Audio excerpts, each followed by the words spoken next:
어느 날 갑자기 문자 한 통이 옵니다. 어디 주민센터입니다. 확인 조사 방문 예정입니다. 이 짧은 문자 하나에 며칠 동안 밥도 안 넘어가고 밤잠도 설치는 분들이 계십니다. 내가 뭔가 잘못한 걸까? 다음 달부터 돈이 안 나오는 건 아닐까? 누가 신고를 넣은 건 아닐까? 자, 오늘은 이 불안을 제가 싹 걷어드리겠습니다. 공무원이 굳이 시간을 내어 직접 찾아오는 진짜 이유, 조사 후 억울한 결과를 받았을 때 되돌릴 수 있는 방법, 절대 해서는 안 되는 행동, 그리고 공무원을 사칭하는 사기꾼을 한눈에 알아보는 법까지 오늘 이 영상 하나로 완전히 정리해 드리겠습니다. 구독과 좋아요 먼저 눌러주시고 바로 시작하겠습니다.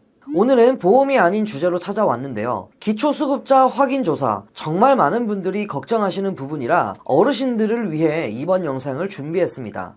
요즘 전세계 정세가 뒤숭숭하다 보니 밥상 물가, 교통비, 공과금 할 것 없이 오르지 않는 게 없는 시대가 됐죠. 살림이 빡빡해지는 만큼 나라에서도 복지 예산이 올바르게 쓰이고 있는지 들여다보는 눈이 더 촘촘해지고 있습니다. 보통은 국세청이나 건강보험공단 같은 전산망으로 대부분의 확인이 자동으로 처리됩니다. 그런데 특정 상황에서는 직접 발로 뛰어 확인해야만 하는 이유가 생기거든요. 공무원이 직접 찾아오는 첫 번째 이유는 수입이 없는데 씀씀이가 설명이 안 될 때입니다. 실제 사례를 하나 들어볼게요. 서류상으로 어르신의 수입은 0원입니다. 일도 안 하시고 연금도 없으세요. 그런데 살고 계신 집 월세가 55만 원입니다. 주거급여로 30만 원이 나온다고 해도 매달 25만 원의 빈자리가 생깁니다. 이 돈이 어디서 나오는지 상식적으로 담당자 눈에는 의문을 품을 수밖에 없겠죠.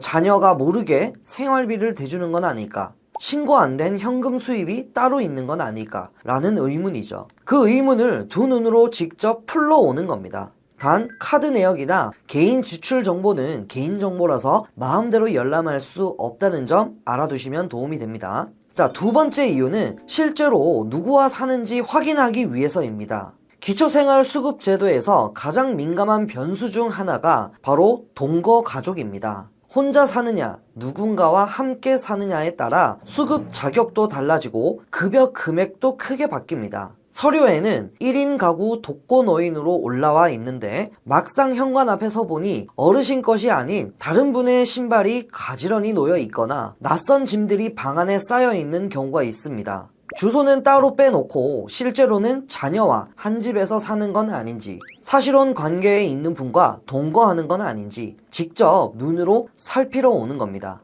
자녀와 실제로 함께 살고 있다면 자녀 소득과 재산까지 모두 합산해서 수급 자격을 처음부터 다시 따져야 하니까요. 여기까지 들으시면 결국 나를 의심하는 거네 하고 기분이 상하실 수 있습니다. 그런데 잠깐 반대로 생각해 보시면 어떨까요? 공무원 방문이 무조건 쪼이고 탈락시키려는 목적만 있는 건 아닙니다. 세 번째 이유는 오히려 어르신을 지켜드리기 위한 방문입니다. 이런 상황을 떠올려 보세요. 전산으로 보면 자녀가 괜찮은 직장에 다니고 소득도 납니다. 서류만 보면 부양 능력이 있으니 수급 탈락이 맞습니다. 그런데 현실은 어떨까요? 10년이 넘도록 연락 한번 없고 명절에도 얼굴 한번 못 보고 생사조차 모른 채 홀로 버텨오신 어르신들이 우리 주변에 적지 않습니다.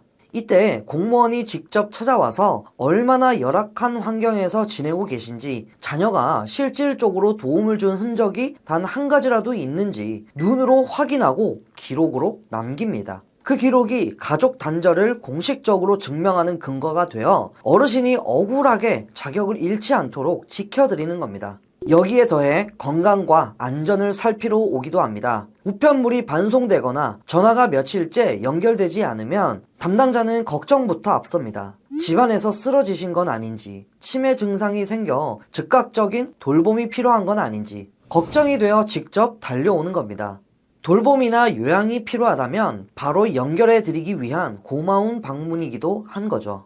자, 그런데 조사를 잘 마쳤다고 생각했는데 며칠 후 우편함에 탈락 혹은 감액 통보서가 들어있다면 어떻게 하셔야 할까요?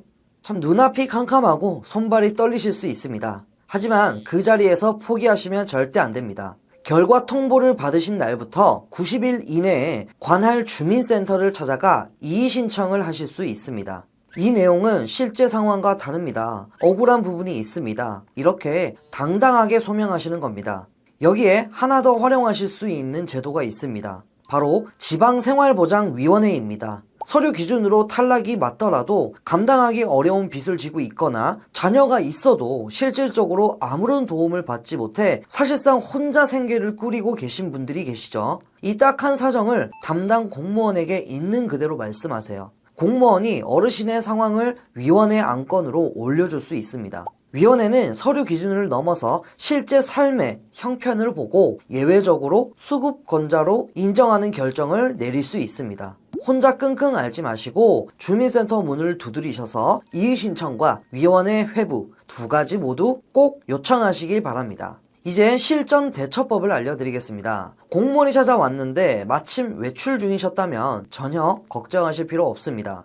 한번 집을 비웠다는 이유만으로 급여가 끊기는 일은 없습니다. 문에 붙은 메모를 보셨다면 주민센터에 연락해서 그날 병원에 가 있었습니다. 노인정에 있다가 늦게 들어왔습니다. 라고 편하게 말씀하시고 다음 일정을 잡으시면 됩니다. 단 하나, 이것만큼은 절대 하지 마세요. 바로 피하거나 숨기는 겁니다. 전화를 계속 안 받거나 문을 끝까지 열어드리지 않거나 함께 사는 가족이 있는데도 없다고 하는 행동은 나중에 훨씬 무거운 대가로 돌아옵니다. 이 부정수급 사실이 드러나면 지금까지 받으신 급여 전액을 돌려줘야 하는 가혹한 상황이 펼쳐질 수 있거든요. 어떤 질문이 오더라도 있는 그대로만 답하시면 됩니다. 솔직함이 결국 여러분을 가장 안전하게 지켜줍니다. 마지막으로 반드시 기억해야 할 경고입니다. 지금 이 확인 조사를 노리는 사기꾼들이 활개를 치고 있습니다. 공무원 행세를 하며 문 앞에 나타나서는 어르신 지금 탈락 위기인데 제가 막아드릴 수 있습니다. 수수료만 내시면 됩니다. 이런 말을 꺼내는 사람들이 있는데요.